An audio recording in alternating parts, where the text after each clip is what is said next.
And now let's turn to ethnomethodology briefly. Pretty similar, really. Very, very similar. Sometimes put them together, but it is a little bit different. The guy behind this is this chap here. His name's Harold Garfinkel. He was writing in America in the 1960s. And he emphasised the idea that Schutt talked about society not being a real objective structure that's out there, external to people. He was concerned with social order, how we have structures and routines in place in society. Are they external to us, or is it very much part of individual action? And he believes social order is accomplished using common sense knowledge. Garfinkel was very interested in how we create social order by studying the various methods that we use to make sense of the world. So how do we create order in this world? What are the resources that we draw upon? What are the routines we draw upon? Differs to interactionism, which looks at the effects of meanings. He's more interested in the methods or rules that produce the meanings in the first place. A key idea of his is indexicality and reflexivity. He says that meanings are always unclear. He calls it indexicality. Nothing has got a fixed meaning. Everything is context-based. The same act, for example, can mean something different in other contexts. And he argues that the problem of indexicality is a threat to social order. So imagine these index cards and what we have on these range of index cards, what they tell us. The paradox is indexicality suggests we can't take meanings for granted. Yet in everyday life, that is exactly what we do. Everyday life, we just go through routines and habits without actually thinking about them. We behave in a way that treats meanings as clear and obvious. He calls this reflexivity. This is how we use common sense knowledge in everyday interactions to construct a sense of meaning, to avoid falling back on indexicality. This is sort of linked to Schutz's ideas of typifications. Now, a key element of this is language. Language is vital for reflexivity, because when we describe something, what we're actually doing is we are simultaneously creating it. Our definition gives it reality, removing uncertainty about what's going on and making something meaningful. So language all the time is central to this process of engaging with reality. It gives the sense that exists out there. In fact, all we've done is construct a set of shared meanings, which we've communicated through language.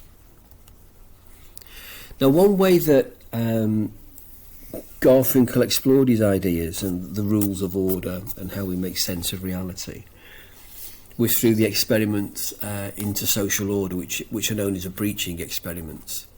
He did a number of these to show how fragile social order is. He asked his students to set about in a number of field experiments to disrupt social order. He put them in a number of situations to test how other people would respond when we were not following the rules of the game. So they'd go home and they'd act like lodgers with the parents. They'd be very over polite. They'd avoid getting personal. They would ask if they could make a cup of tea, that kind of thing. They'd sit on buses in seats that were set aside for disabled people or pregnant people or elderly people, and then watch how people responded. They'd push in queues. They'd step in front of somebody. They'd haggle over the price of the till in a shop. And what would happen is other people did not know what to do in this situation. They thought that they were mentally ill. They thought they were rude. They thought there was something wrong with the individual. But all the individual was doing was just choosing not to follow the rules of the game.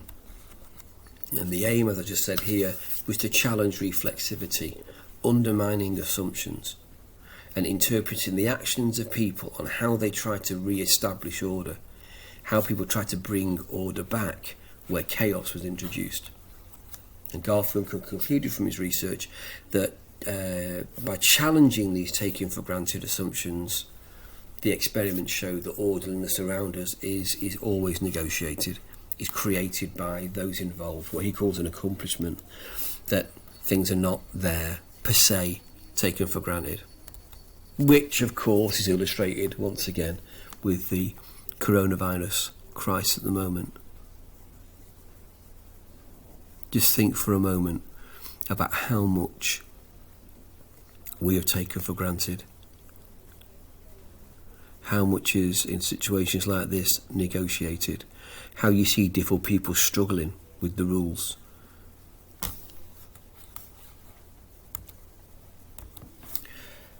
This is just a little bit on suicide and reflexivity. Garfinkel really was getting into the territory of the work of coroners and how they make sense of a death.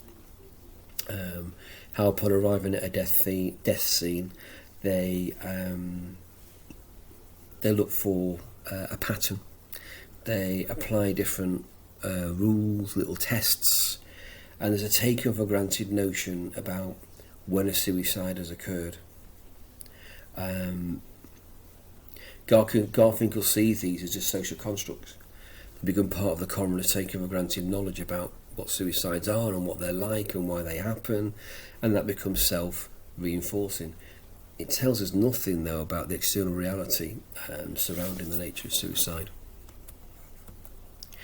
Ultimately, Garfinkel says that conventional sociology just sets about peddling common sense knowledge rather than objective knowledge, which is quite a damning criticism of the discipline. So in a nutshell,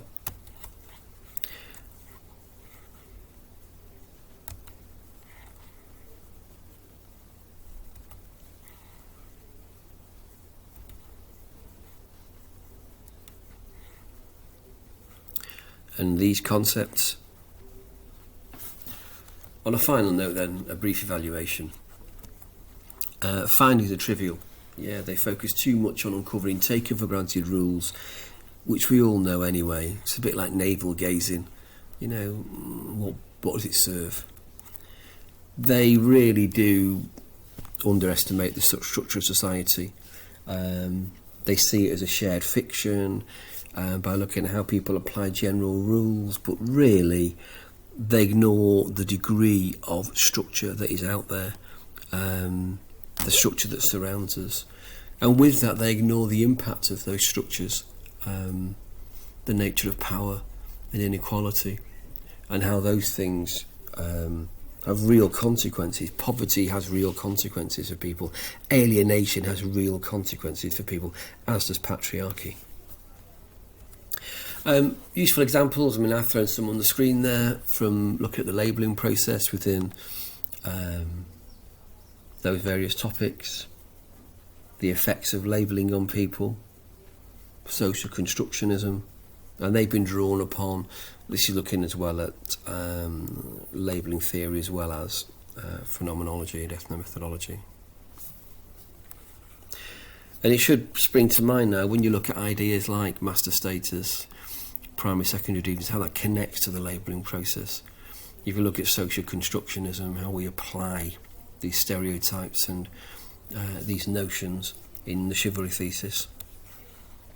So how do these theories compare to others? Well, you know, just look back through your notes, find 3 differences between these and structural theories, 3 ways that social action theories challenge functionalism, and then why do social action theories prefer qualitative methods? Why do these interpretive approaches want to look at meanings and perceptions and how we build a sense of it? You don't need me to tell you anymore. I think it all speaks for itself. Thank you.